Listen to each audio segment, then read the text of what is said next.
गुरु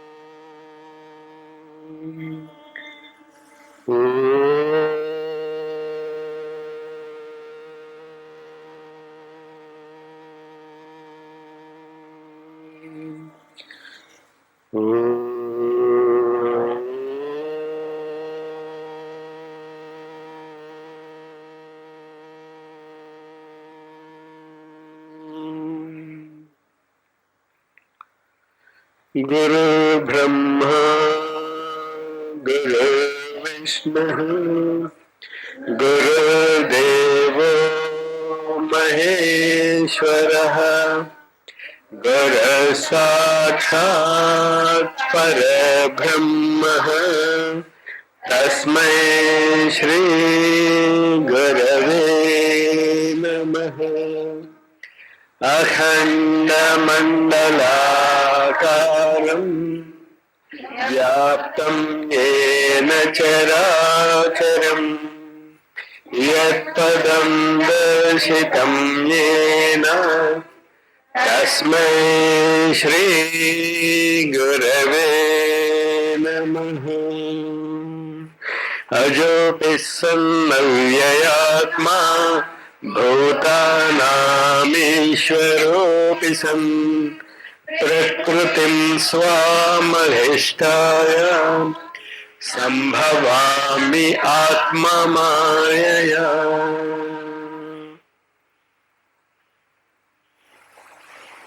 ఇక్కడ మనం చదువుకుంటున్నటువంటి విషయాలు, మనము నేర్చుకుంటున్నటువంటి విషయాలు అనేక మంది ఋషులు, అనేక మంది మహాత్ములు 5000 సంవత్సరాల కిందట 2000 AD దాటిన తర్వాత ప్రకృతిలో ఈ విద్య సర్వజనీనం అయిపోతుంది అన్న భవిష్యవాణి ఆధారంగా చేసుకుంటున్నాం మనం. ఒకప్పుడు గురుకులాలలో కేవలము కొంతమందికి మాత్రమే. ఇక్కడ ఈ మాట మన దృష్టికోణంతో చూడకండి, గురువుల యొక్క దృష్టికోణంతో చూడండి. కేవలం కొద్ది మందికి మాత్రమే అంటంలో గురువుల యొక్క నిర్ణయం ఏమీ లేదు. అక్కడ ఇంజనీరింగ్ కాలేజీలో ఉన్నటువంటి లెక్చరర్స్ ఇంజనీరింగ్ స్టూడెంట్స్కి పాఠాలు చెప్తారు. ఇంకా కరెక్ట్గా చెప్పాలంటే ఇంజనీరింగ్ స్టూడెంట్స్కి మాత్రమే పాఠాలు చెప్తారు వాళ్ళు. కానీ ఆ పాఠాలు వాళ్ళు చెప్పటానికి అక్కడికి చేరినటువంటి విద్యార్థులు వాళ్ళ అర్హత వల్ల చేరారు.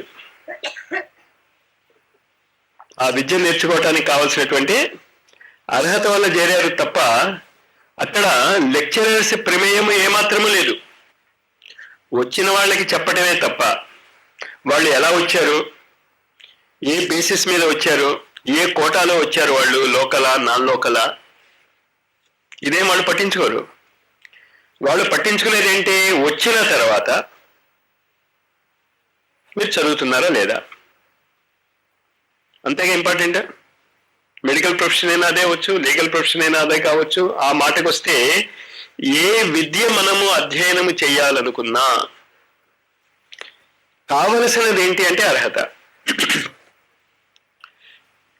ఈ అర్హతకి కొలబద్ద ఏమిటి?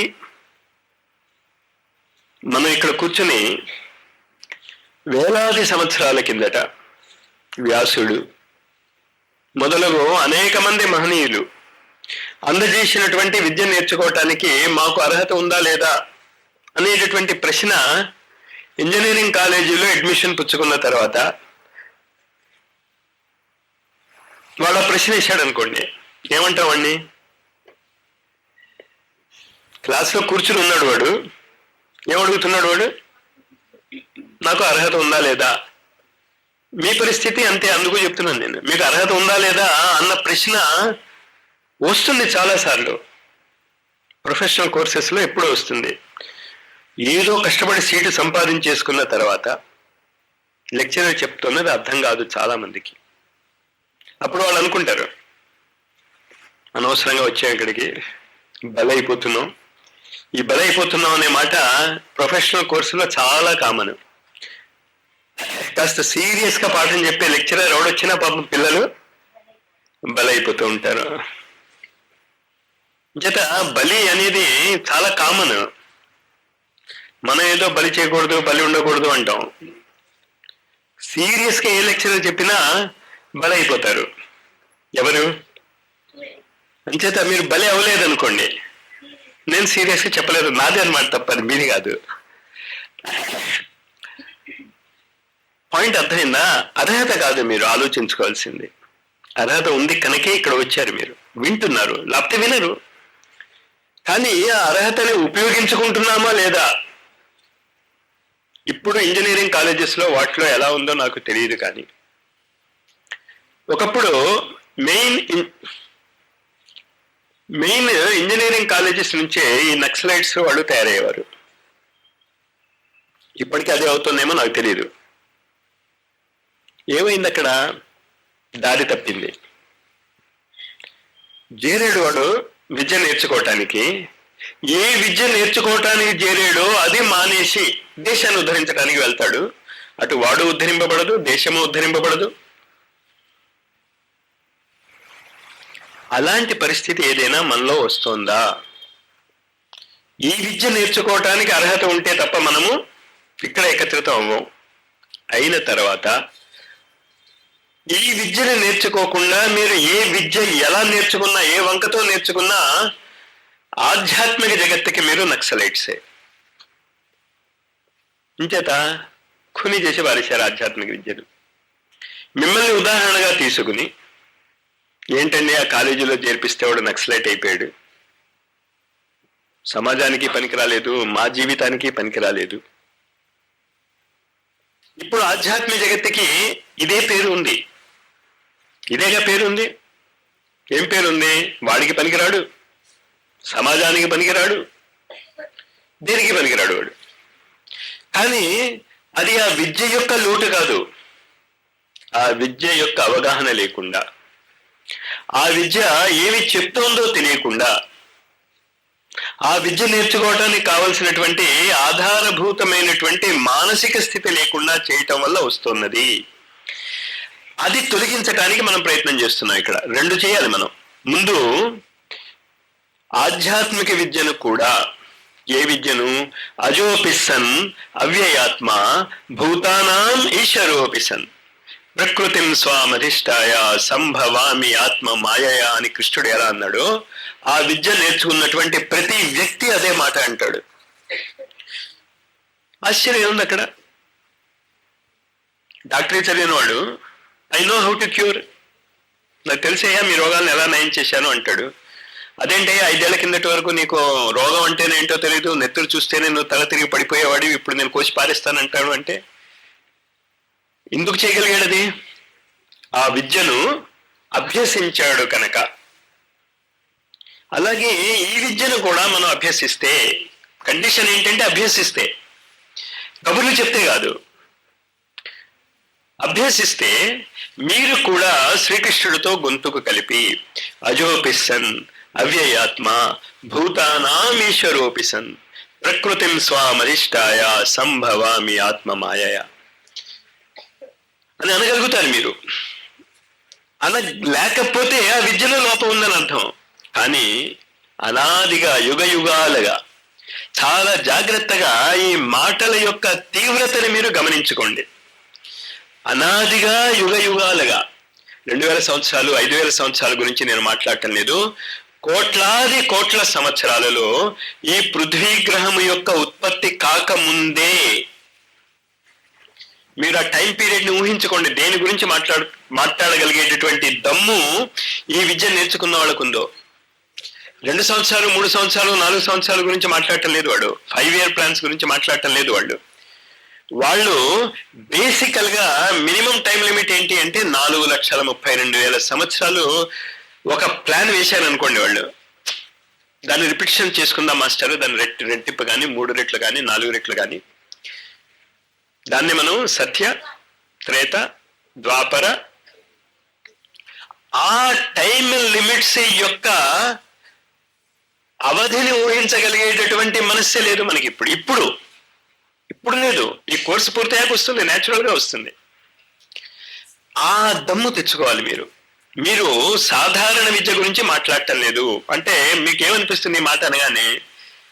నా వయస్సు సరిపోతుందా, నాకు ఏ విధమైనటువంటి విద్య లేదే, తెలుగు భాష మాత్రమే కొంచెం కొంచెం వచ్చు అనేటటువంటి మాట నేను నన్ను దృష్టిలో పెట్టుకుని అంటున్నాను. నేను ఎందుకు అది అంటున్నానంటే, 1000 పడగలు చాలా గొప్పది అన్నారు. నాకేం అర్థం కాలే, భాష అర్థం కాలేదు, అది అర్థం కాలే. పోతన చాలా ఇష్టం నాకు, కానీ ఆయన రాసిన ఏ పద్యమైనా ఎవడో ఒకడు నాకు చెప్తే తప్ప నాకు అర్థం కాదు. అది చెప్తాక అర్థం అవుతుంది. మళ్ళా ఈ పాయింట్ ఎందుకు చెప్తున్నానో అర్థం చేసుకోండి. అది మీరు ఇప్పుడున్నటువంటి స్థితిని బట్టి ఇంత గొప్ప విషయం నాకు అర్థం అవుతుందా అనేటటువంటి ప్రశ్న రాకూడదు. ఇంకేంటే స్కూల్స్ కాలేజెస్ లో అన్నిట్లో కూడా ఇప్పుడు కంప్యూటర్ ఇంజనీర్ అయిపోవాలి మన పిల్లవాడు అనుకున్నప్పుడు, మన పిల్లలకి కంప్యూటర్ గురించి ఏం తెలుసు అని మీరు ఎప్పుడైనా అడుగుతున్నారా? ఏం తెలుసు అనేటటువంటి ప్రశ్న మీకు రాదు. ఇంచేత తెలుసుకోవటానికి అక్కడికి వెళ్తున్నాడు వాడు. తెలిసిన తర్వాత వాడు ఖచ్చితంగా కంప్యూటర్ ఇంజనీర్ అవుతాడు వాడు. ఇప్పుడు వాడికి కంప్యూటర్ స్పెల్లింగ్ కూడా రాకపోవచ్చు. అదేగా ఇక్కడ కూడా. చేత ఆ ఫీల్డ్ యొక్క విస్తృతి, కాలం యొక్క విస్తృతి, ఆ లెవెల్ గురించి మాట్లాడుతున్నాం మనం. శ్వేతవరాహ కల్పే వైవస్వత మన్వంతరే కలియుగే. అక్కడి నుంచి ప్రతిరోజు చెప్పుకోమంటారు. రోజుకి 3 సార్లు చెప్పుకుంటేనే మీకు ఈ విషయాలు అవగాహన అవుతాయి. లేకపోతే మర్చిపోతూ ఉంటాం మనం, చాలా ఈజీగా మర్చిపోతాం. ఏంటి మనం చేసేది? ఏదైనా ఒక ప్రణాళిక గురువు చెప్తే ఆ ప్రణాళిక ఇన్ని కోట్ల సంవత్సరాల పరిధిలో పూర్తవుతుంది. అది ఈ రోజు నెక్స్ట్ డే ఎల్లుండి పూర్తయ్యే ప్రణాళికలు కాదు అవి. ఇక్కడ మీరు విద్య నేర్చుకుంటున్నప్పుడు ఆ విషయాన్ని మీరు గుర్తుంచుకోవాలి. 1 రోజు 2 రోజులు అయిపోయేటటువంటి విద్య కాదు ఇది. శాశ్వత, నిత్య నూతన, సనాతనమైనటువంటి సత్యాలు. కానీ నిత్య నూతనము, శాశ్వతము అయినటువంటివి కాబట్టి అది ఈ రోజే ఉపయోగపడతాయి. సనాతనమైంది కాబట్టి ఇదివరకు కూడా ఉపయోగపడ్డాయి, రేపు ఉపయోగపడ్డాయి. ఊపిరి పీల్చుకుంటే కేవలము ఊపిరి పీల్చుకోవటం ద్వారా మన శరీరములో కానీ వాతావరణంలో కానీ అద్భుతమైనటువంటి మార్పులు తీసుకురావచ్చు అనేటటువంటి విద్య ఒకటి ఉన్నది. దాన్ని స్వరయోగము అంటాం, కాలజ్ఞానము అంటాం మనం. కానీ కాలజ్ఞానము, స్వరయోగము ఇవి 2 కూడా శ్వాస మీద ఆధారపడినటువంటి విద్యలే.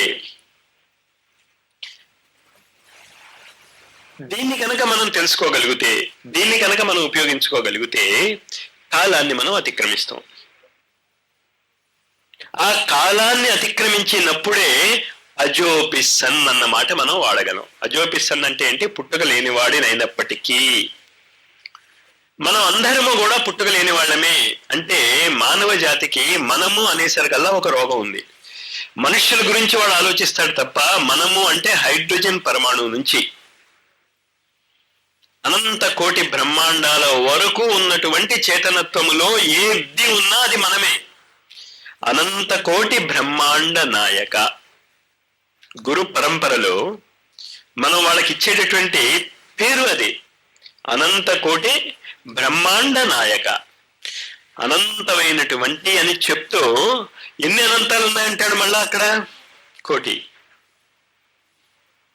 కాంట్రడిక్షన్ లాగా అనిపిస్తుంది మనకి. అది అనంతం ఎన్ని ఉంటాయి? ఒకటే ఉంటుంది అనంతం. కోటి అనంతాలు ఎలా ఉంటాయి? మీకు ఆ పాయింట్ అర్థమవుతుందా? లాజిక్. కానీ ఆ స్థాయిలో జీవిస్తారు యోగులు, ఋషులు, వాళ్ళు అందరూ కూడా ఆ స్థాయిలో జీవిస్తారు కనుక మీ జీవితాలు, మీ జీవితాలలో ఉన్నటువంటి కష్టాలు వాళ్ళకి 1/2 సెకండ్ కూడా పట్టదు తీసేయటానికి. మరి తీసేయవచ్చు కదా మాస్టారు, అంతేగా? మరి వాళ్ళకి 1/2 సెకండ్ కూడా పట్టదు అంటే తీసేయవచ్చు కదా మాస్టర్. వినంగా మనం వినాలిగా. ఉప్పు వేసుకోవద్దురా బాబు, బీపీ పెరిగిపోతుంది అంటే, బీపీ పెరిగితే పని ఉప్పు తింటావు అనేటటువంటి వాళ్ళు మీ కళ్ళ ముందు కోట్ల మంది ఉండి ఉంటారు. డాక్టర్లు అడిగితే చెప్తారు అందరూ అలాంటి వాళ్ళే సార్ అని. పాయింట్ అది, గురువులు చెప్పినటువంటి మాటే కనుక వింటే మీ జీవితాలలో గ్యారెంటీగా కష్టాలు ఉండవు. అదే దమ్ముతో షిర్దీ సాయి అంటాడు, షిర్దీ ప్రవేశమే నా దగ్గరికి వచ్చిన వాళ్ళకి లేమి ఉండదు అని. కానీ నా దగ్గరికి వచ్చావంటే నేను వచ్చి దండం పెట్టుకుని వెళ్ళిపోయాను సార్ అంటాడు. దగ్గరికి రావటం అంటే అదా? క్లాస్లో కూర్చుని ఉన్నాడు వాడు, లాస్ట్ బెంచ్లో కూర్చుని, క్లాస్ అయిపోయింది. ఉత్తినే ఒకసారి వాడిని లేపి ఏం చెప్పాను అంటే, పాపం చాలా కంగు తింటారు పిల్లలు. తర్వాత మా హెడ్ ఆఫ్ డిపార్ట్మెంట్, నేను క్లాస్లో చేరిన కొత్తలో అన్నాడు, అలాంటి పిచ్చి పని మాత్రం ఎప్పుడు నువ్వు చేయకపోక, నీ సిలబస్ ఈ జన్మలో పూర్తి కాదన్నాడు. వినేవాళ్ళు వింటారు, వినని వాళ్ళు వినరు తప్ప నువ్వు అందరినీ పట్టించుకోవటం మొదలెట్టావు అనుకో, ఇంకా ఈ జన్మలో అవదు, ఎవడో ఒకడు వినని వాడు ఉంటాడు. తప్పు చెప్పేశాను, ఎక్కువ మంది వినరు, ఎవరో ఒకరు కాదు, ఎవరో ఒకరు పట్టించుకునే వాళ్ళు ఉంటారు. సాధారణమైనటువంటి విద్యకి ఈ దుస్థితి ఉంటే, ఆధ్యాత్మ విద్య యొక్క దుస్థితి ఎందుకు గందరగోళం అవుతుంది అంటే, ఆ నియమాలు ఈ నియమాలు కొంచెం పొత్తుకుసరదు, బట్ రెండిటికి మధ్య లింక్ లేదు. ఏంటి లింక్ లేదు, ఏ విధమైనటువంటి లింక్ లేదు అనే దానిని చర్చించుకుంటూ, అజోపిసన్ గురించి చెప్పాను నేను. అజోపిసన్ అంటే ఏంటి? శ్వాస ద్వారా కాలాతీతమైనటువంటి స్థితిని మీరు పొందగలిగితే. శ్వాస ద్వారా కాలాతీతమైనటువంటి స్థితి ఎలా పొందుతాం? ఎప్పుడైనా మీకు కాలాతీతమైనటువంటి స్థితి పొందిన అనుభూతి ఉన్నదా అని నేను అడిగాను అనుకోండి. ఎవడో ఋషి 50 సంవత్సరాలు, 50,000 సంవత్సరాలు, లక్షల సంవత్సరాలు తపస్సు చేసి ఆ కాలాతీతమైనటువంటి స్థితిని పొందాడు. మరి మనము ఇక్కడ ఇప్పుడు చేరినటువంటి వాళ్ళల్లో కాలాతీత స్థితి అనేటటువంటి అనుభూతి మీకు ఉన్నదా అని నేను అడిగాను అనుకోండి. ఏంటి మీ జవాబు? జవాబు చెప్పాలి నాకు. కాలాతీతమైనటువంటి స్థితి అనుభూతి మీకు ఉన్నదా లేదా? అందుకే మీ అంత అబద్ధాల కోరులు ఎవరూ లేరు అంట నేను. కలలో అనుభూతి మీకు వచ్చిందా లేదా? కలలో చూసాం అనుకోండి, నాకు తెలియదు మీకు ఎలాంటి కళలు వచ్చాయో, కానీ ఇలాంటి కళ ఒకటి మీకు వస్తే ఏంటి? పరీక్షకి వెళ్ళాం, నాకు ఈ కళ పరీక్షల ముందు గ్యారెంటీగా వచ్చేది, ఇప్పటికీ వస్తూ ఉంటుంది అంటే నాకు అర్థం అయిపోతుంది లైఫ్లో ఎక్కడో నాకు పరీక్ష జరగబోతోంది అని. ఏంటా కళ? నేను పరీక్ష హాల్కి వెళ్ళాను, హాల్ టికెట్ మర్చిపోయాను. పిల్లలు, స్టూడెంట్స్కి గ్యారెంటీగా ఈ కళ వస్తూ ఉంటుంది. గాభరా పడిపోతాను, కంగు తింటాను, నానా అవస్థలు పడిపోతూ ఉంటాను. అక్కడ ఇన్విజిలేటర్ని బతిమాలుకుంటాను, ప్రిన్సిపాల్ని బతిమాలుకుంటాను, వాళ్ళని బతిమాలుకుంటాను, వాడి కాళ్ళ మీద పడిపోతూ ఉంటాను, వీడి కాళ్ళ మీద పడిపోతూ ఉంటాను. బెల్ అయిపోతుంది, అరగంట అయిపోయింది బెల్. నాకు వచ్చిన కళ గురించి చెప్తున్నా నేను. బెల్ అయిపోయాక ఇంకా వాడు వినలేదు, వాడు దయతలసలేదు. వాళ్ళు ఏమన్నారు, ఇంటికి పోయి నువ్వు హాల్ టికెట్ తెచ్చుకో అన్నారు. ఇంటికి వచ్చాను పరిగెట్టుకుంటూ. పరీక్ష ఉంది అక్కడ, పరీక్ష అప్పుడే ½ గంట అయిపోయింది. కాశీలో మాకున్నటువంటి ఇల్లు, నేను చదివేటటువంటి విద్యాలయానికి కేవలము 45 కిలోమీటర్ల దూరంలో ఉండేది. అంటే వెళ్ళి రావడానికి ఎంత టైం పడుతుంది? మడవాడి డీజిల్ లోకమోటివ్ వర్క్స్ అనే చోట ఉండేవాడిని. యూనివర్సిటీ ఎక్కడ ఉండేది, ఇది ఊరు బయట, అది ఊరు బయట, ఈ ఊరు బయట. సరే సైకిల్ తొక్కుతున్నాను, ఆదరా బాదరా పడి సైకిల్ తొక్కుతున్నాను. ఇంటి వరకు వచ్చేసరికల్లా సైకిల్ స్లిప్ అయింది. కష్టాలన్నీ ఒకేసారి వస్తాయి. కానీ నా అదృష్టం, ఈ సైకిల్ స్లిప్ అవటం వల్ల నాకు కలపోయింది. కాలాతీత స్థితి అనుభూతే కాదు. కాలాతీతమైనటువంటి స్థితి అనుభూతి మీకు లేదని కాదు, దాన్ని క్రమ పద్ధతిలో మీరు పెట్టుకోలేకపోతున్నారు, దాన్ని మీరు ఉపయోగించుకోలేకపోతున్నారు. ఆ విద్య ఇక్కడ నేర్పబడుతుంది. కాలమును ఎలాగ మనం కంట్రోల్ చేసుకోగలము? మరి కంట్రోల్ చేసుకోవాలి అంటే ఏ విద్యనైనా మీరు కంట్రోల్లోకి రావాలి అనుకుంటే చాలా టైం పడుతుంది. ఆఖరికి టైప్ రైటింగ్ కూడా మామూలుగా మీరు కొట్టేసేయచ్చు, కానీ స్పీడ్గా మనకి ఉపయోగపడేటట్టు చేసుకోవాలంటే మనకి చేత కాదు. అప్పుడు ఏం చేయాలి? టైపిస్ట్ దగ్గరికి వెళ్తాం. టైపిస్ట్ కంటే మనకంటే వాడు తెలివైన వాడు ఏం కాదు. ఏం చేశాడు వాడు? ప్రాక్టీస్ చేశాడు. అంతకంటే ఇంకేం లేదు. Practice makes a man perfect. అంచేత అజోపిస్సన్, కాలాతీతమైనటువంటి స్థితిలో మనం ఉంటున్నప్పటికీ కూడా ప్రాక్టీస్ లేకపోవటం వల్ల భూతానాం ఈశ్వరోపిసన్, ఈ ప్రకృతి యొక్క ఈ పంచతత్వాలకి ఆధిపత్యం మీకు ఉంది, కానీ ఆ ఆధిపత్యాన్ని ఉపయోగించుకోవడం చేత కావటం లేదు. కంప్యూటర్స్ ఉండి కంప్యూటర్స్ ఉపయోగించుకోలేని స్థితి చాలా మందికి ఉంటుందని ఆ అనుభూతి మీకు అందరికీ ఉంది కదా. తెల్లబోయి చూస్తూ ఉంటాం, అంతే, అన్నీ ఉంటాయి, చేత కాదు. ఎందుకు చేత కాదు? ఎందుకు ఉపయోగించుకోలేకపోతున్నావు? అభ్యాసం లేక, అంతకంటే ఇంకేమీ లేదు. అభ్యాసము అభ్యాసము అభ్యాసం. మరి అభ్యాసం ఎప్పుడు మొదలెట్టాలి? తక్షణమే. మీరు తక్షణమే అభ్యాసం మొదలెడితే తప్ప ఈ విద్య మీకు వంటబట్టడు. దేని గురించి అభ్యాసం సంబంధించాలి? భూతానాం ఈశ్వరోపిసన్, I am the master of these 5 elements. ఈ పంచతత్వాలతో నిర్మించబడినటువంటి ఈ ప్రపంచం యొక్క ప్రతి తత్వం మీద నాకు అనుభూతి ఉన్నది. భూతానాం ఈశ్వరోపిసన్ అవ్యయాత్మ. మరి నేను ఇవాళ ప్రాక్టీస్ చేసుకోలేదు అంటే లాస్ అయిపోయినట్టేనా? అవ్యయాత్మ, లాసే ఉండదు ఇక్కడ. నువ్వు ఎప్పుడు ప్రాక్టీస్ మొదలెట్టుకున్నా నీ ఇష్టం అది. It continues. అవ్యయము, వ్యయము లేనటువంటి స్థితి. అజోపిసన్ అవ్యయాత్మ భూతానాం ఈశ్వరోపిసన్ ప్రకృతిం స్వామధిష్టాయ. ప్రకృతిని నేను అధిష్ఠింప చేసుకుని నా యొక్క మాయలో నేనే చిక్కుకుపోయి ఉన్నాను. చాలా మంది నన్ను అడుగుతారు, కావాలని నేనే కష్టాలు కొని తెచ్చుకున్నాను అనే కదా దీని అర్థం అని. ఖచ్చితంగా దీని అర్థం అదే, అందులో డౌట్ మాత్రం ఏం లేదు. మీకు వచ్చే ప్రతి కష్టానికి కూడా మూలము మీరే. కానీ మనకు అలవాటు ఏంటి? నీకు అదృష్టం లేదురా అందువల్ల నీకు రాలేదు, నువ్వు చదువుకోలేదురా అందువల్ల రాలేదు. వాళ్ళకి పాపం ప్రశ్నించడం తెలియదు. అసలు నీకు బాగా చదివే కొడుకు పుట్టే అదృష్టం లేదని వాడన్నాడు అనుకోండి, అప్పుడు ఏమవుతాం మనం?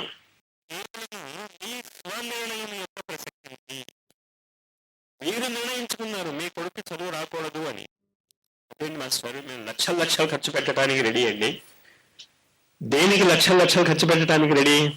మీ కొడుకు ఆ విద్య రావటానికా, సీటు రావటానికా? మిమ్మల్ని మీరు జాగ్రత్తగా ఆలోచించి చెప్పండి. మీ వాడికి ఆ విద్య వచ్చింది అని మీరు ఎప్పుడైనా గమనించారా? ప్రాక్టికల్స్ లో మార్కులు వేయండి అని మా దగ్గరికి పరీక్ష ముందు వస్తారు తప్ప క్లాసులు స్టార్ట్ అయిపోయినప్పుడు మా వాడు ప్రాక్టికల్స్కి వస్తున్నాడా లేదని ఒక పేరెంట్ అడగలేదు ఇంతవరకు. అడగడు కూడా.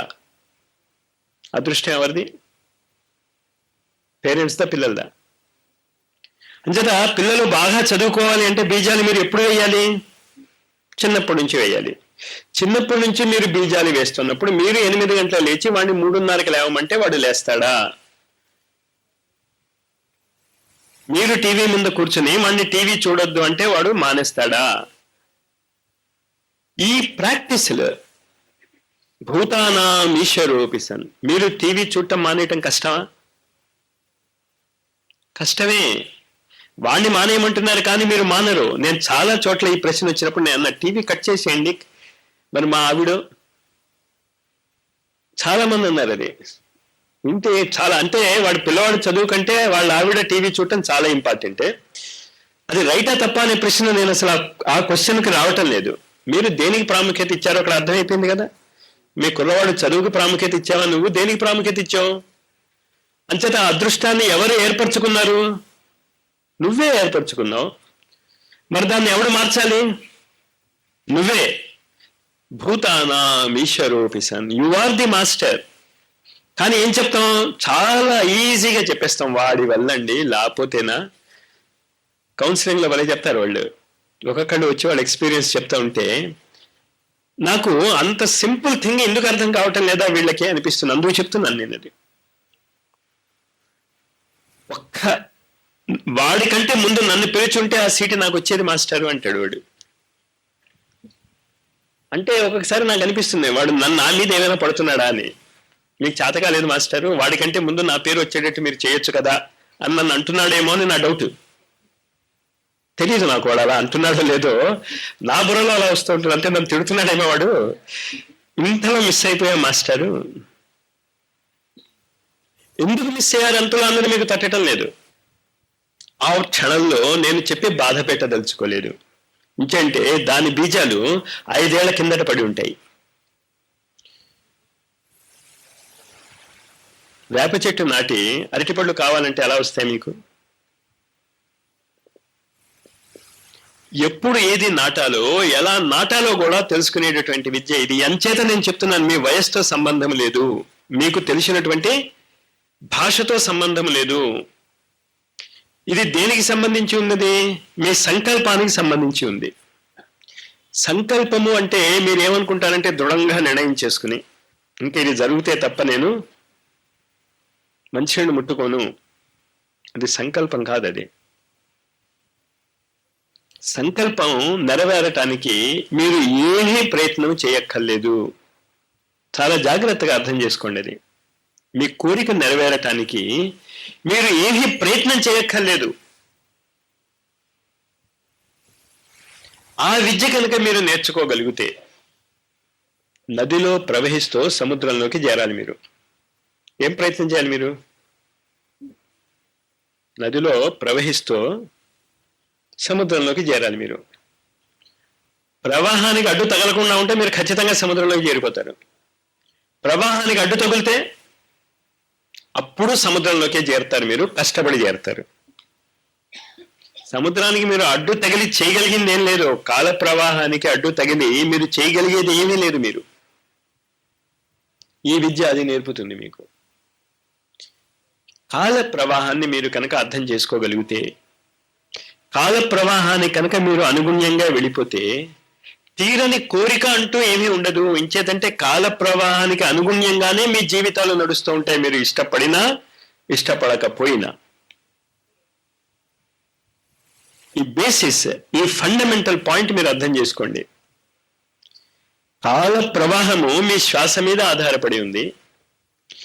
మీ శ్వాసను మార్చుకుంటే కాల ప్రవాహము మారదు. కానీ కాల ప్రవాహంలో మీరు ఏ దిశకి వెళ్తారో మీరు చెప్పవచ్చు. ప్రవాహం కొట్టుకుపోతుంది, కానీ మీరు ఈ ఒడ్డుకు వస్తారా ఆ ఒడ్డుకు వస్తారా అన్నది దేని మీద ఆధారపడి ఉంది? శ్వాస మీద ఆధారపడి ఉంది. ఆ ఒడ్డులో ఎంతసేపు ఉంటారు? మీ శ్వాస మీద ఆధారపడి ఉంది. దీనికి మీరు చిన్నవాళ్ళ పెద్దవాళ్ళ అనే ప్రసక్తి ఏం లేదు కదా. మీరు చదువుకున్న వాళ్ళ చదువు రాని వాళ్ళ అనేటటువంటి ప్రసక్తి ఏం లేదు కదా. ఒకే ఒక ప్రసక్తి మాత్రం ఉంది, మీకు శ్వాస ఉండాలి. మీరు ఊపిరి పీల్చుకుంటున్నారా లేదా, అంతే. ఊపిరి పీల్చుకుంటూ ఉంటే డైరెక్షన్ ని మార్చేసుకోవచ్చు మీరు. దాన్ని చుక్కాని అంటాం మనం. చుక్కాని ఉంటే, చుక్కాని అంటారు రడ్డర్, అంతే. కరెక్ట్గా భావం అర్థమవుతుంది కదా. అంచేత చుక్కాని మార్చుకోవటానికి ఎవడు ఏం ప్రయత్నం చేయాలి? ఏం చేయక్కర్లే. ఏ ప్రయత్నం చేయాలి? మీరు ఆ చుక్కాని దిశ మారకుండా మీరు చూసుకుంటూ ఉంటే చాలు. అంతేనా? మీరు తిప్పి పట్టుకున్నారు రడ్డర్ని, అది మళ్ళా ఇంకోవైపు వెళ్ళిపోకుండా దాని యాంగిల్ని కనుక మీరు కరెక్ట్గా పెట్టుకోగలిగితే, కోణాన్ని కదా, ఏ కోణాన్ని? దృష్టి కోణాన్ని. ఏ దృష్టి కోణాన్ని? ఎడం కన్ను కుడి కన్నుతో ఉండేటటువంటి దృష్టి కోణాన్ని. ఎడం కన్ను చంద్రుడు, అంచేత సూర్య చంద్రుల మధ్య ఉన్నటువంటి కోణం దేని మీద ఆధారపడి ఉంటుంది? తిథుల మీద ఆధారపడి ఉంటుంది. కనుక తిథి ఏంటో మీకు తెలియకపోతే జీవితంలో మీరు ఏ పని చేయలేరు, కష్టాలు పడుతూనే ఉంటారు. తిథి అంత ఇంపార్టెంట్. ఉపయోగించగలుగుతున్నాం. అసలు ఈ కాలంలో తిథి అంటే ఏంటో తెలియదు. తిథి అంటే ఏంటో తెలియనటువంటి జీవితాలు ఆ తిథి జీవితాలు. తిథి అంటే ఏంటో తెలియనటువంటి జీవితాలు అతిథి జీవితాలు. అతిథి ఏం చేస్తాడు? అతిథి మన ఇంటికి వస్తే ఏం చేస్తాడు? మన ఇంటికి అతిథి వచ్చాడు, ఏం చేస్తాడు వాడు? మీ మొత్తం రెగ్యులర్ రొటీన్ని గంగలో దింపేస్తాడు. చెప్పి వస్తే మళ్ళీ మనం రొటీన్ అడ్జస్ట్ చేసుకుంటాం. చెప్పకుండా వచ్చాడు అనుకోండి, ఏం చేశాడు వాడు? మొత్తం మీ రెగ్యులర్ రొటీన్ ఫినిష్. మనం చాలా రెగ్యులర్ రొటీన్లో ఉంటాం కనుక అతిథులు రావటం మనకి ఇష్టం ఉండదు. అవునో కాదో నాకు తెలియదు, కానీ మరి అతిథులు రావటం ఇష్టం ఉండదు అంటే అర్థం రొటీన్లో ఉన్నామనేమో. లేకపోతే రొటీన్గా నిద్రపోతున్నటువంటి వాళ్ళని అతిథులు వచ్చి రేపుతారేమో.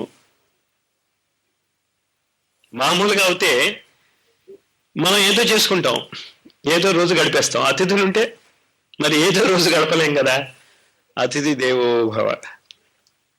కారణం ఏదైనా కావచ్చు, కానీ ఇది తెలియనటువంటి జీవితాలు, లక్ష్యహీనమైనటువంటి, విలువ లేనటువంటి, జంతు సమానమైనటువంటి జీవితాలు అని అర్థమవుతోందా మనకి? తిది అందుకు కావాలి. మరి సంకల్పంలో తిది పెట్టుకుని మన జీవితానికి ఏ దృష్టికోణం ఏర్పరచుకుంటున్నాం మనం? సంకల్పం గురించి చెప్తున్నాను నేను. సంకల్పము అంటే నువ్వేం చేయక్కర్లేదు, ఇది చేయాలి, నువ్వు తిది తెలుసుకోవాలి. నువ్వు తిది తెలిసింది, దృష్టికోణం అవుతే ఉంది. టీవీలో మొన్న మా చెల్లెలు ఫోన్ చేసి, అన్న అక్కడ అమెరికాలో చాలా కొంపలు అంటుకుపోతున్నాయి, నువ్వు చూడు టీవీ అంది. నేను చాలా తెలివిగా టీవీ ఆన్ చేశాను. అప్పుడు 4 స్టేట్స్ కరెంట్ లేదు ఆ రోజు. అమెరికాలో మీకు తెలుసా, ఆ రోజు కరెంట్ లేదు అక్కడ బాంబులు పడినప్పుడు. మనకి ఆ దృష్టి కూడా లేదు, ఎందుకు 4 స్టేట్స్లో అప్పుడు కరెంట్ లేదు అని. అఖండ మండలాకారం వ్యాప్తం ఏన చరాచరం యత్ పదం దర్శితం ఏన తస్మై శ్రీ. ఏమీ ఆలోచించినటువంటి నిస్సారమైనటువంటి, గమ్యరహితమైనటువంటి, లక్ష్యహీనమైనటువంటి బతుకులు. అక్కడేమో యాక్చువల్గా థర్డ్ వరల్డ్ వారికి పునాది పడిపోయిందేమో, మనకి తెలియదు. అవుతుందో అవుదో లేదో నాకు తెలియదు, కానీ మనం ఇలా నిద్రాస్థితిలో ఉంటే మాత్రం ఖచ్చితంగా థర్డ్ వరల్డ్ వార్ వస్తుంది. మీరు నిద్ర లేకపోతే. ఎందుకు 4 స్టేట్స్లో కరెంట్ లేదు? అదే రోజు ఆన్ చేశాను నేను. మనకి చాలాసార్లు గుర్తుండదు కరెంట్ లేదని, అంత అలవాటు పడిపోయాం కరెంట్కి. ఆన్ చేశాను నేను, రాలేదు. ఎందుకు రాలేదు? ఎవరికైనా ఇప్పుడైనా మీరు చెప్పగలరా ఎందుకు అలా ఉంటుందో? ఏదైనా ఒక ముఖ్యమైనటువంటి విషయము, దాన్ని కంట్రోల్ చేయగలిగేటటువంటి వ్యక్తికి తెలియకపోతే మనం బాధపడతాం. మిగతా వాళ్ళకి తెలిసినా ఒకటే, తెలియకపోయినా ఒకటే. ఇది ఒప్పుకుంటారా? ఏదైనా ప్రకృతిలో ఏదో ప్రాబ్లం వచ్చింది, కాలేజీలో ప్రాబ్లం వచ్చింది, తెలియాల్సింది ఎవరికి అది ప్రాబ్లము? ప్రిన్సిపాల్కి, సెక్రటరీకి తెలియాలి. మిగతా వాళ్ళకి తెలిసినా ఒకటే, తెలియకపోయినా ఒకటే. అంటే అంత భయంకరమైనటువంటి చర్య ప్రకృతి ఎవరికి తెలియకూడదనుకుంది? ఎవరికి తెలియకూడదనుకుంది? ఎందుకు ఈ 4 స్టేట్స్ వాళ్ళకి తెలియకూడదనుకుంది? కారణం అర్థమవుతుందా? ఇప్పుడైనా అర్థమవుతుందా మీకు నేనేం చెప్పబోతున్నాను? అంటే ఖచ్చితంగా ఈ 4 స్టేట్స్లో దానికి ప్రతిఘటన చేయగలిగేటటువంటి శక్తులు ఉన్నాయి. మనకి తెలిసినా తెలియకపోయినా. ప్రకృతి అది ఆపగలిగింది. కానీ అది ఎవరికి తెలియాలో వాళ్ళకి కరెంటు లేకపోయినా తెలిసేటట్టు కూడా ప్రకృతి చూసుకోగలిగింది. ఈ 4 స్టేట్స్ కూడా రాబోయేటటువంటి 3 నెలలలో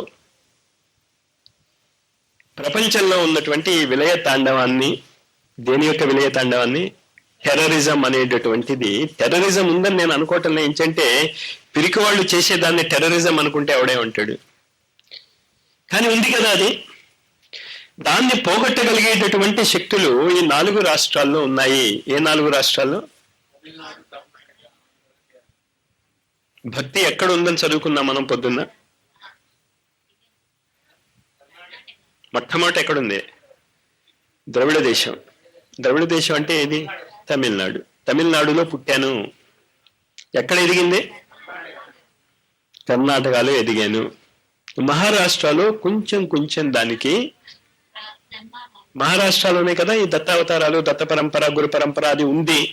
దాన్ని గుర్తించవచ్చు, వాళ్ళు గుర్తించలేకపోవచ్చు. దాని విలువ వాళ్ళు చేస్తున్నారో లేదో తెలియదు, కానీ ఈ దత్తావతారాల యొక్క కాన్సెప్ట్ మాత్రం మహారాష్ట్ర వల్లే ఇక్కడికి వస్తుంది. చాలా దత్తావతారాలన్నీ కూడా మహారాష్ట్రీయన్ అవతారాలే. దాని తర్వాత గుజరాత్లో మరి 4 రాష్ట్రాలు ఏం చేయాలి దాని కొరకు? ఈ 4 రాష్ట్రాల్లో జీవించి ఉన్నటువంటి వ్యక్తులకి ఏమైనా బాధ్యత ఉన్నదా? దానికి ఎక్కువ డీటెయిల్స్ నేను ఈ క్లాస్లో చెప్పను, కానీ డిసెంబర్ 23, 24, 25, 26, 27 తారీఖులలో, డిసెంబర్ 23, 24, 25, 26, 27 తారీఖులలో మీరు కానీ మీ కుటుంబ సభ్యులు కానీ మీకు తెలిసిన వాళ్ళు అందరికీ చెప్పండి. ఇది ఇప్పుడు నేను చెప్తున్నటువంటి సబ్జెక్ట్ యొక్క పరాకాష్ఠ మీకు అక్కడ అందుతుంది, అశ్వమేధ యజ్ఞము అనేటటువంటి రూపంలో. కానీ అశ్వమేధ యజ్ఞము అంటే ఏంటో మీరు తెలుసుకుని అక్కడికి వెళ్తే చాలా ఎక్కువ లాభం పొందుతారు. ఒక 3 నెలల పాటు మీ జీవితాలలో ఉన్నటువంటి సమయాన్ని, దీన్ని తెలుసుకోవటానికి మీరు వెచ్చించగలిగేటటువంటి సాహసము చూపిస్తే, ప్రకృతిలో జరుగుతున్నటువంటి విలయ తాండవాన్ని అడ్డుకునేటటువంటి 4 రాష్ట్రాలలో ఉన్నటువంటి వ్యక్తులకి మీరు సహాయకారులుగా పనిచేయగలరు. మాకెందుకండి తలనొప్పి, ఇంకా దాని గురించి ఆ మాట అన్నారు అనుకోండి, నేను చేయగలిగేదేం లేదు. కానీ అవకాశం, మీరు 2 కలిపి 4 అని చదువుకోగలగాలి. ప్రకృతిలో సైన్స్ అంతా అంతే. అక్కడది పోయినప్పుడు ఇందుకు ఇక్కడ 4 రాష్ట్రాల్లో కరెంటు పోయింది అన్నది మీకు అర్థం అవ్వాలి. పోయినా కూడా ఏ హాని జరగలేదు, తెలిసినటువంటి వాళ్ళకి తెలిసిందే, వాళ్ళు చేయగలిగేటటువంటి ప్రయత్నాలు చేస్తున్నారు. డిసెంబర్కి ఆ ముహూర్తం పెట్టుకున్నారు, ప్రతిదానికి ముహూర్తం పెట్టుకున్నారు వాళ్ళు. మహాభారత యుద్ధానికి ముహూర్తం పెట్టుకున్నట్టే. అజోపిసన్ అవ్యయాత్మ భూతానామీశ్వరోపిసన్ ప్రకృతిం స్వామధిష్టాయ సంభవామి ఆత్మ మాయయా. ఏమీ మనం చేయలేకపోయినా ఆ 5 రోజులు తిరుపతిలో ఉండటానికి ప్లాన్ వేసుకోండి. కాలాన్ని జయించి ప్రకృతిని తన అదుపులో పెట్టుకున్నటువంటి మహానుభావులు పుట్టినటువంటి అద్భుతమైనటువంటి దేశం మంది. చేసి చూపిస్తారు వాళ్ళు. ఒకళ్ళ ఇద్దరా? ఊర్లోనే చాలా మంది ఉన్నారు. నీళ్ళ కావిడి మోసేవాడు ఒకతను, రంగన్న బాబు గారని పేరు మీలో ఎంతమంది విన్నారు? గుంటూరులోనే మొన్నన 1980s పోయారు ఆయన. ఆయన జీవితాలలో, సత్యసాయి జీవితాలలో ఎన్ని విశేషాలు ఉన్నాయో అన్ని విశేషాలు ఆయన జీవితాల్లో కూడా ఉన్నాయి. ఇక్కడ దర్గా ఉంది విజయలక్ష్మి టాకీస్ దగ్గర, ఎవరిది? మస్తాన్ దర్గా. ఇక్కడ మాట్లాడుతూ ఉండేవాడు. కర్నూలులో ఇంకో ఆయన ఉన్నాడు, ఆయన దగ్గర భోజనానికి వెళ్ళేవాడు ఆయన. ఈ కాలపు వాళ్ళే వీళ్ళందరూ, ఎప్పుడో ఇంకో యుగం వాళ్ళు కాదు. కాలాతీతమైనటువంటి ప్రకృతిని దాటి జీవించగలిగేటటువంటి స్థితి దేని వల్ల వస్తుంది అన్నది మనం లాస్ట్ క్లాస్లో చదువుకుంటూ, దానికి మళ్ళీ బేసిస్ వేస్తున్నా నేను. ఒక అద్భుతమైనటువంటి ప్రయోగానికి మీకు ఆహ్వానాన్ని కూడా అందిస్తున్నాను. 27. The solar angel collects himself. Savitha శక్తి. ఇంకా ఏం పేర్లు చెప్పుకున్నాం లాస్ట్ క్లాస్లో? జాతవేద, ఇంకా సవిత. ఈ 3 ఒకటే అని చెప్పాను నేను. జాతవేద అనేటటువంటి స్థితి ఎప్పుడు కూడా సామూహికంగానే వస్తుంది అని నేను చెప్పాను నేను మీకు. వ్యక్తిగతంగా జాతవేద స్థితి రాదు. నువ్వు ట్రైన్కి వెళ్తావా లేవా చెప్పలేం, కానీ ట్రైన్ ఎన్ని గంటలకు వస్తుందో గ్యారంటీగా చెప్పగలం. అంటే expecting that it comes on correct time, అంతే కదా. సామూహికంగా అందరూ ఎక్కే ట్రైన్ గురించి మీరు తెలుసుకోగలరు, కానీ మీరు ఏ టైంకి ఆ ట్రైన్ ఎక్కడానికి బయలుదేరుతారో మాత్రము చెప్పలేదు. నువ్వు తెలుసుకోవచ్చు, గ్రూప్కి తెలియదు. అర్థమైంది? అది కాలేజీలో ఇవాళ మండే నాడు 12 గంటలకి ఏ క్లాస్ జరుగుతుందో చెప్పగలం, కానీ ఇంట్లో చదువుకుంటున్నవాడు 12 గంటలకు ఆ క్లాస్ చదువుకుంటాడా చదువుకోడా చెప్పలేం మనం. అందుకనే మనం ఇళ్లలో చదువుకోమనం. ఎక్కడ చదువుకోమంటాం? కాలేజీలో చేర్పించి చదివించేది అందుకు. ఇంచేత you know the time table. Time table అంటే అర్థం ఏంటి? కాలము యొక్క ప్రణాళిక, కాలాన్ని జయించేటటువంటి విధానము ఎప్పుడు కూడా గ్రూప్ యాక్టివిటీస్ లోనే జరుగుతుంది. దాన్ని అగ్ని విద్య అంటాం మనం. గ్రూప్ గా చేసేటటువంటి ప్రతిదీ కూడా అగ్ని విద్య. ఒంటరిగా చేయలేము అగ్ని విద్యను, గ్రూప్ గా చేయాలి. The solar angel collects himself. అగ్నిని మనం ఉపయోగించుకోవాలి. అక్బర్ బీర్బల్ కథ ఒకటి నేను ఎప్పుడూ చెప్తూ ఉంటాను, దాన్ని మర్చిపోకండి. ఆ కథను అందుకు చెప్తాను నేను ఎప్పుడూ ఒకే కథని. ఆ భావ తీవ్రత మీకు అర్థమవుతుంది. తెలుసు కదా, తెలుసు కదా. ఒక అగ్గిపుల్ల వేడి ఇవ్వలేదు, కానీ ఒక అగ్గిపుల్ల అంటించినటువంటి వేడిని అది ఒక పుల్ల కంటిస్తుంది. ఆ పుల్ల అప్పుడు ఆ అగ్ని మీకు ఉపయోగపడుతుంది. అవునా కదా? భావం అర్థమవుతోందా మీకు? అగ్ని విద్యలో ఉన్నటువంటి ప్రధానమైనటువంటి లక్ష్యం ఏంటి అంటే సంగతీకరణము. కలెక్ట్స్ హిమ్సెల్ఫ్, కూర్పు, సయోధ్య, కలిసి పని చేయగలిగేటటువంటి ఎబిలిటీ. మన జీవితాలలో ప్రెసిడెంట్ ఆఫ్ ఇండియా దగ్గర నుంచి ఏమీ పని లేకుండా ఉండేటటువంటి అతి మామూలు వ్యక్తి వరకు కామన్ గా చేసేటటువంటి పని ఏంటి అంటే భోజనం చేయటం కదా.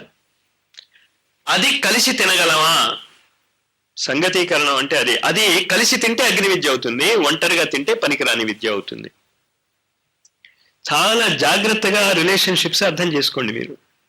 ఏ కుటుంబాలలో అయితే పిల్లలు తల్లిదండ్రులు కలిసి భోంచేస్తారో ఖచ్చితంగా ఆ కుటుంబాలలో పిల్లలు రాంగ్ ట్రాక్ లోకి వెళ్ళలేరు. తండ్రి ఎప్పుడో తింటాడు, తల్లి ఎప్పుడో తింటుంది, పిల్లవాడు ఎప్పుడో తింటాడు అంటే ఖచ్చితంగా రాంగ్ ట్రాక్ లోకి వెళ్ళిపోతారు. సింపుల్ లాజిక్ అది. అయినా కూడా కలిసి తినమని అడిగితే తినలేనటువంటి దుస్థితి ఎందుకు ఉంది అంటే అభ్యాసం లేక, అలవాటు పట్టం బట్టి ఉంటుంది ఏదైనా కూడా. సంగతీకరణము, కలెక్ట్స్ హిమ్సెల్ఫ్ అనేది ప్రతి దానికి ఇంపార్టెంటే. మీరు అదే అర్థం చేసుకోండి. ఈ ఫార్ములాలు ఏదో ఎక్కడో అడవిలో కూర్చున్నటువంటి గద్దపాళ్ళ కోసం కాదు రాసిబడినవి, మన కోసం రాశారు వాళ్ళు. Collects himself, the solar angel collects himself. సూర్యుడి యొక్క కిరణాలు ఉన్నాయి. సూర్యుడి యొక్క కిరణాలు ఎండాకాలంలో మనని బాధ పెడితే బాధ పెట్టవచ్చు, కానీ మంటనది రగల్చవు. కానీ అదే మ్యాగ్నిఫైయింగ్ లెన్స్ కనుక పెట్టి ఆ సూర్యకిరణాలన్నింటినీ కూడా ఒక చోట మనం చేర్చగలిగితే ఏమవుతుంది? నాకు టైం చెప్పాలి సదా. ఏమవుతుంది? అది మండిస్తుంది. అంచేత అగ్ని ఎప్పుడు వచ్చింది? సూర్యకిరణాల నుంచి. సూర్యకిరణాలను మనం ఏకత్రితము చేయగలిగితేనే అగ్ని వస్తుంది, లేకపోతే అగ్ని రాదు. అహం వైశ్వానరో భూత్వా ప్రాణినాం దేహమాశ్రిత ప్రాణాపాన సమాయుక్త పచామ్యన్నం చతుర్విధం. ఈ కాలంలో ఉన్నటువంటి ఆల్ డైజెస్టివ్ ట్రబుల్స్ కారణం ఏమిటి అంటే కలిసి భోంచేయలేకపోవటం. మీరు కలిసి తింటం చూడండి, అరుగుతుందో లేదో చూడండి. నేను చాలాసార్లు ఎక్స్పెరిమెంట్ చేశాను. నేను డయాబెటీస్ చాలా ఎక్కువగా ఉన్నప్పుడు పెళ్ళిళ్ళకి వెళ్ళి భోంచేసేవాడిని. నేను అన్నీ తినేవాడిని. నేను మా వాళ్ళకి చాలాసార్లు అది చూపించాను. నేను మామూలుగా అవుతే అది 400, 480లో ఉండేది డయాబెటీస్. 200, 300లో ఉన్నవాళ్ళు నా దగ్గర తీసుకొచ్చి చాలా బాధపడిపోతూ ఉంటారు. నేను ఎవరితో చెప్పుకునేది? కాలేజీలో చెప్తే అబద్ధం చెప్తున్నావు అనేవారు. కానీ అలాంటి స్థితిలో కూడా పెళ్ళిళ్ళకి వెళ్ళి భోంచేస్తే డయాబెటీస్ నార్మల్ అయిపోయేది నాకు. కలిసి తినేవాడిని కనుక. మరి అందరూ తిన్నారు కదా మాస్టర్, మీరు కలిసి తింటం లేదు, నటిస్తున్నారు. కలిసి తింటూ ఉంటే హోటల్ భోజనం అంతా ఈనాడు ఎలాగ మనం దాన్ని ఏకత్రీకరణము చేయలేమో దాంట్లో ఎక్స్పర్టైజ్ సాధించేసాము. ఒక పక్క ముహూర్తం జరుగుతూ ఉంటుంది, ఇమ్మీడియట్ గా వాడు ఏం చెప్తూ ఉంటాడు, ఇంకో పక్క భోజనానికి వెళ్ళిపోయాడు. నాకు అసలు ఇంతకీ అర్థం కాదు, వాడు పెళ్లి తినటానికి వచ్చారా ముహూర్తాన్ని చూడటానికి వచ్చారు. ఎంత కామన్ అయిపోయిందంటే ఆ జీవిత విధానము, అసలు అలా జరగకపోతే ఆశ్చర్యం. నేను చాలా మంది మా స్నేహితుల్ని కార్డు ఇస్తున్నప్పుడు ఈ మాట విన్నాను. నేను వాడంటాం, ఏవయ్యా 7:30కి అన్నావు, 7:30 కరెక్ట్గా భోజనం పెట్టేస్తావా సాయంత్రం, మేము ముహూర్తం వరకు ఉండము భోజనం చేసి. వాడు కార్డు భోజనానికి రమ్మని ఇచ్చాడా? వాడు రైట్ అంటాడు. ఎంత నీచమైనటువంటి మానసిక స్థితి అయిందో అర్థమవుతుందా పెళ్ళిళ్ళు అవి? కొంచెం అర్థం చేసుకోండి. అసలు ఎంత అర్ధరహితమైనటువంటి జీవితాలు జీవిస్తూ మేము సమాజంలో ఉంటున్నాము. స్నేహితులు వాళ్ళకేగా ఇచ్చేది కార్డు. ముహూర్తానికి ఉన్నారట వాడు. 12:30 వరకు ఎక్కడ ఉంటావండి? నువ్వు 7:30, వాడు కూడా 7:30కి భోజనం పెట్టేస్తున్నాడు, నువ్వు రా నాయనా అని. దేనికి రమ్మని పిలిచాడో నాకు ఇప్పటికీ అర్థం కాలేవాడు. వాళ్ళ అమ్మాయి పెళ్లి ముహూర్తానికి రమ్మన్నాడా, భోజనం చేసి వెళ్ళిపోమంటున్నాడా? సంగతీకరణం లేకపోవటం వల్ల వచ్చినటువంటి దుస్థితి ఇదంతా కూడా. పెళ్లిళ్ళు అలాగే ఉంటున్నాయి. పెళ్లిళ్ళు అయిపోగానే వచ్చే కష్టాలన్నిటికీ కారణం ఏంటి అంటే ఏకత్రీకరణం లేదు ఆహారం దగ్గర. మనం ఏ పని చేసినా, ఏ ఫంక్షన్ జరుపుకున్నా కలిసి భోజనము చేసేది మస్ట్ అని మనకి తెలుసు కదా. నేను అప్పటికి చెప్పాను మా స్నేహితుడికి ఆ రోజు, నువ్వు పిచ్చివాళ్ళకి ఎందుకే ఇదంతా పెట్టుకుంటాం, ఇంటర్నేషనల్ విజయకృష్ణ వాళ్ళ దగ్గర కార్డు ఏంటంటారు వాటిని, టికెట్స్ తీసేసుకో, మా అమ్మాయికి పెళ్లి చేసామండి, మీకు ఈ కార్డు ఇస్తున్నాను, మీకు వీలున్నప్పుడు వెళ్ళి ఫోన్ చేసేసుకోండి అంటే పోలే. కానీ మీ మానసిక స్థితి అది అవునా కాదా జాగ్రత్తగా ఆలోచించండి. మీరందరూ కూడా జాగ్రత్తగా, మీరు పెళ్లిళ్ళు దేనికి వెళ్తున్నారు? ఏం ఏకత్రీకరణం జరిగింది అక్కడ, ఏమి సంగతీకరణం జరిగింది? ఎందుకు మన ఋషులు వాళ్ళందరూ కూడా ఈ ఫంక్షన్స్ జరుగుతున్నప్పుడు, ఈ సంస్కారాలు జరుగుతున్నప్పుడు, ముఖ్యంగా ఉపనయనం జరుగుతున్నప్పుడు పెళ్లి అంతా హడావిడి చేస్తారు. అంటే మ్యారేజ్ అని పేరు దానికి. అసలు ఆలోచించద్దు. The solar angel collects himself. ఏకత్రీకరణ, సంగతీకరణ. ఎక్కడ ఎక్కడ సంగతీకరణ జరుగుతుందో అక్కడ అగ్ని ఉంటుంది. ఎక్కడ అగ్ని ఉంటుందో రెండు జరగచ్చు. అగ్నిని మీరు కరెక్ట్ గా ఉపయోగించుకుంటే పని జరుగుతుంది, కరెక్ట్ గా ఉపయోగించుకోకపోతే మంట అంటుకుంటుంది. రెండు జరుగుతాయి అగ్ని ఉంటే. ఏకత్రీకరణ అవుతే జరుగుతుంది. కానీ ఇప్పుడు ఆ ఏకత్రీకరణలో సూర్యకిరణాలను సంఘటిత పరిచేటటువంటి ప్రయత్నము జరగటం లేదు. The solar angel collects himself. సూర్యకిరణాలను ఎవరైతే ఉపయోగించుకోగలుగుతారో, సూర్యకిరణాలను ఉపయోగించుకుని రెండు అద్భుతాలు మనకి మహాభారతంలో, రామాయణంలో కనిపిస్తాయి. ఒకటి అక్షయ పాత్ర, ద్రౌపది దగ్గర ఉన్నటువంటి అక్షయ పాత్ర. ఆవిడ భోజనము చెయ్యకుండా ఇతరులకి పెట్టినంత సేపు ఆ అక్షయ పాత్ర పనిచేస్తుంది. ఆవిడ భోజనము చేసేసి ఆ గిన్నెని కడిగేసి బోర్లేసిన తర్వాత ఆ పూటకి అది పనిచేయదు. అంతేగా, అదేనా కదా? ఏమిటి అక్కడ రహస్యం? మళ్ళీ దాన్ని పని చేయాలంటే జగద్గురు రావాల్సి వచ్చింది. పని చేయనటువంటి సూర్యుడి యొక్క అక్షయ పాత్రను పని చేయించాలంటే మళ్ళా ఎవరు రావాల్సి వచ్చింది? కృష్ణుడు వచ్చాడు. వచ్చాక పని చేయించాడు. కానీ ఎప్పుడు పని చేయించగలిగాడు? ఓ ఆకుముక్క ఉండాలి అక్కడ. ఆ ఆకుముక్క లేకపోతే పాప ఆయన ఏం చేయలేడు. కనీసము మనలో ఒక స్వల్పమైనటువంటి ఒక కోరిక ఉంటే, మొత్తం మీ జీవితాన్ని అంతా ఇలాగే జీవించండి, ఇప్పుడు ఎలా జీవిస్తున్నారు ఏం పర్వాలేదు, కానీ ఒక చిన్న కోరిక కడిగేశాక కూడా ఒక చిన్న అగ్ని కణము కనుక మీలో ఉంటే దాంతో నిప్పు రాజేసేయవచ్చు మీరు. అంతే కదా, తెలుసు కదా, కామన్ నాలెడ్జ్ కదా. అంత అగ్ని కణం లేకుండా లేదు మనకి, ఉంటే ఇక్కడ ఉంది కనుకే కదా ఇక్కడ కూర్చుని ఇదంతా వింటున్నాం. The solar angel collects himself. ఈ కలెక్షన్ చాలా జాగ్రత్తగా అర్థం చేసుకోండి. అందుకే నేను చెప్తాను, మీరు సామూహికంగా ఆసనాలు వేయండి, సామూహికంగా పూజలు చేయండి. ఇళ్లల్లో పూజలు చేస్తామనేటటువంటి రాక్షసీ ప్రవృత్తిని మానండి. అంటే మేము ఇంట్లో పూజ చేసుకుని ఇక్కడికి వస్తాం సార్ అంటారు, బ్రహ్మానందపడిపోతాను నేను. భలే అర్థమైందయ్యా వీళ్ళకి నా మాట. మీకు అవగాహన అవటంలో ఏం చెప్తున్నాం? సర్వవ్యాపకుడు అయినటువంటి, అన్ని చోట్ల ఉన్నటువంటి ఆ పరబ్రహ్మ స్వరూపాన్ని మీరు ఇంట్లో పూజించుకొని ఇక్కడ రావచ్చి పూజించడం ఏంటో నాకు అర్థం కావటంలే. మరి ఇక్కడికి ఎందుకు పూజించాలి మీరు? ఏకత్రీకరణ జరగకపోతే ఏ శక్తి పనిచేయదు. హలో, సంఘే శక్తి. ముఖ్యంగా ఈ యుగంలో మీరు కలిసి ఏ పని చేసినా మీకేమవదు. ఒంటరిగా ఏం చేసినా తప్పే, మంచి పని చేసినా. ఒంటరిగా మీరు సరస్వతి మంత్రం నేను చెప్పుకుంటాను అంటే మీరు సెక్యులర్ స్టేట్ లో ఉన్నారు, సరస్వతి పూజ చేయకూడదు అంటారు. మీరు 50,000 మంది కలిసి సరస్వతి పూజ చేస్తా ఉంటే ఓట్ల కోసం మీ వెంట పడతాడు వాడు. ఏకత్రీకరణ యొక్క శక్తి ప్రకృతిలో కనిపిస్తోంది కదా, అప్పటికి మీకు అర్థం కాకపోతే ఏం చేస్తాం? కానీ ఆ ఏకత్రీకరణ ఎక్కడ జరగాలి? అది చాలా జాగ్రత్తగా గుర్తుంది. భోజనం వద్ద జరగాలి. అహం వైశ్వానరో భూత్వా ప్రాణినాం దేహమాశ్రిత. ప్రాణాపాన సమాయుక్త పచామ్యన్నం చతుర్విధం. ఈ 4 రకాలైనటువంటి అన్నాలు ఉంటాయి. యదన్నేనా తిరోహతి అని పురుష సూక్తంలో వస్తుంది. ఏంటా మంత్రము? ఏతావానస్య మహిమ అతో జాయాగుంశ్చ పూరుష పాదోస్య విశ్వాభూతాని త్రిపాదస్య అమృతం దివి. ఒక పాదము మాత్రమే మనం ఉపయోగించుకోగలుగుతున్నాము, మిగతా 3 పాదాలు మనం ఉపయోగించుకోవటం లేదు. పచామ్యన్నం చతుర్విధం. చాలా జాగ్రత్తగా అర్థం చేసుకోండి. ఇప్పటికైనా మీకు ట్యూబ్ లైట్స్ వెలుగుతే, ఇప్పటికైనా మీరు ఈ ఆధ్యాత్మిక విద్య యొక్క పరాకాష్ఠను ప్రపంచానికి అందజేయటానికి మనం ఉపయోగించుకుంటూ చేయాలి అంటే సామూహికమైనటువంటి భోజనాలు ఉంటే తప్ప జరగవు. బేసిస్ అది. చిన్నే మూలే నైవ పత్ర అన్న శాఖ. మూలము నాశనం అయిపోతే, వేరు పోతే ఆకు ఉండదు, చెట్టు ఉండదు.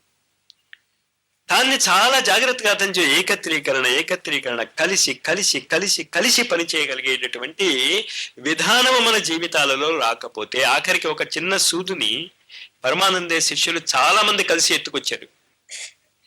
కథ తెలుసు కదా మీకు. చాలా అద్భుతమైనటువంటి కథలు అవి. గురువుగారు ఏం చెప్పారట? బాబు మీరు అందరూ కలిసి తీసుకురావాలన్నాడు. అని ఏం తీసుకురమ్మని పంపించారు? సూది అందరూ కలిసి ఎలా తెస్తారు? అప్పుడు ఏం చేశారు? పెద్ద దూలాన్ని గుచ్చారు, దూలాన్ని మూసుకొచ్చారు. మనకి నవ్వు వస్తుంది. జరగాల్సింది అదే. చాలా అద్భుతమైనటువంటి కథలు, పరమానందే శిష్యుల కథలు అనేక ఆధ్యాత్మిక రహస్యాలను తనలో ఇముడ్చుకుని ఉన్నాయి. అది భారతీయ సంస్కృతి యొక్క జీవ నదులు. ఇలాంటి కథలు ఎవడు మర్చిపోడు. తెలిసిన వాడికి అందులో జీవించే విధానాలు తెలుస్తుంది, తెలియని వాడికి ఇది ఒకసారి నవ్వండి. రైట్ క్లాసెస్ లోనే అది మందులాగా ఎలా పనిచేస్తుందో మీకు నేర్పుతాను నేను. చేత కాస్త నవ్వటం నేర్చుకోండి. సీరియస్ మొహాలు వద్దు. మనం ఏం గందరగోళం చేయటంలే. థర్డ్ వరల్డ్ వార్ ఇంకా రాలే. ఏకత్రీకరణ, సంగతీకరణ, కలిసి పనిచేసేటటువంటి విధానాన్ని మీ జీవితాలలోకి మీరు ఎలా ప్రవేశపెట్టగలరు అన్నది ఆలోచించండి మీరు. అది చేయలేనంత వరకు ఇంకా ఈ శ్రీ సూక్తాన్ని నేను ముందుకు చెప్పి ఏమీ లాభం లేదు. మొదటి సంఖ్య దగ్గరే ఆగిపోతారు మీరు. The solar angel collects himself. ఎవరికి వాళ్ళు రకరకాలైనటువంటి పేరుతో ఏకత్రీకరణ చేసుకుంటారు. కులాల పేరుతో చేసుకుంటున్నారు, మతాల పేరుతో చేసుకుంటున్నారు, రకరకాల పేర్లతో ఏకత్రీకరణ చేస్తున్నారు కదా. చదువు పేరుతో ఏకత్రీకరణ జరుగుతుంది, ఇంజనీరింగ్ కాలేజీ పేరుతో ఏకత్రీకరణ జరుగుతుంది, మెడికల్ కాలేజీ పేరుతో ఏకత్రీకరణ జరుగుతుంది. ఎక్కడ ఎక్కడ శక్తి ఉన్నదో, ఎక్కడుంది ఆ శక్తి అంతా కూడా కలిసి ఉంటూనే ఉంది. అది అలవాటు చేసుకోండి. మన ప్రయత్నాలన్నీ ఎలా ఉంటున్నాయంటే అసలు కలవలేకపోయేటటువంటి పరిస్థితికి తీసుకొచ్చారు. దానికి కూడా చాలా కారణాలు ఉన్నాయి. మీరు ఒకటి గుర్తుంచుకోండి. అదేదో అననుకూలమైనటువంటి గురువులు కోరుకున్నటువంటి పరిస్థితి మాత్రం కాదు. కానీ ఏదో ఒక కారణం వల్ల వాళ్ళు ఆ పరిస్థితి కల్పించాక, బాబు ఆ పరిస్థితి వద్దు అని చెప్పాక దాన్ని వదలలేకుండా ఉన్నాం అలవాటు పడిపోయి. ఇండివిజువల్ లైఫ్స్ ఇంకా వద్దు, సామూహికమైనటువంటి జీవితాలను మీరు జీవించటం నేర్చుకోండి. స్మగ్లర్స్ ఈనాడు ప్రపంచాన్ని శాసిస్తోంది అమెరికా ప్రెసిడెంట్ వాళ్ళు కాదు. ఎవరు శాసిస్తున్నారు?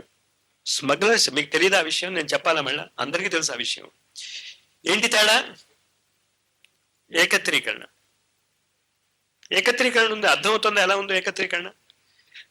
ఒక పనికిరాని పనులకి వాళ్ళు ఏకత్రీకరణ చెందితే మనము ఇంతమంది ఉంది. ఒక మంచి పనికి ఏకత్రీకరణ ఎందుకు చేయలేకపోతున్నాం అన్న ప్రశ్న మనలోకి రావాలి. ఎలా?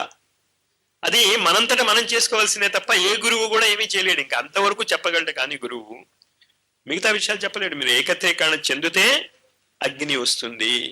అగ్ని వస్తేనే అగ్ని విద్య మనం డెవలప్ చేసుకోవచ్చు. సామూహికమైనటువంటి భోజనాలు కలిసి తింటూ ఎప్పుడు ఒకళ్ళు తినకండి. అందుకే అతిథి ఎవడైనా బయట కూర్చున్నాడో లేదో చూసి వాడు ఎవడైనా అక్కడ కూర్చుని ఉంటే వాడిని కూడా భోజనానికి ఆహ్వానించి ఒకప్పుడు తినేవారు. ఇప్పుడు అది కుదరదు. అది అంచేత మీరు నేను చెప్పాను నా పనులు చేయకండి, చాలా ప్రమాదాలు వస్తాయి. ఇలాంటి వాడు దొరికాడు అంటే ప్రపంచంలో ఉన్న వాళ్ళందరూ మీ డోర్ దగ్గరే ఉంటారు. ఆ పిచ్చి పనులు వద్దు, కామన్ సెన్స్ తో చేయండి. మళ్ళా మీ కుటుంబ సభ్యులు కలిసి తినొచ్చు కదా. మీ స్నేహితులు కలిసి తినొచ్చు కదా, కాలనీలో ఉన్న వాళ్ళందరూ కలిసి తినొచ్చు కదా, ఎందుకు ఆ ప్రయోగం చేయలేకుండా ఉన్నారు మీరు? దీని విలువ తెలిసాక మీకు. ఇది చేసిన తర్వాత the solar angel collects himself. దీనిని అశ్వమేధ యజ్ఞంలో ఒక ప్రక్రియ ఇస్తుంది, సౌర్య కిరణ సందోహన ప్రక్రియ అని. వేటపాలెంలో చాలా అద్భుతంగా చేశారు అప్పుడు. అది ప్రక్రియ గుర్తున్న వాళ్ళు మళ్ళీ ఆ ప్రక్రియని మీరు చేయటమే కాకుండా అందరికీ చెప్పండి. అది మీరు ఆ ప్రక్రియ, ఇదంతా కూడా సూర్యకిరణ విద్య చెప్తున్నా కదా. ఈ కలిసి ఉండటం, కలిసి తింటాం, ఇదంతా కూడా సూర్యకిరణాలే.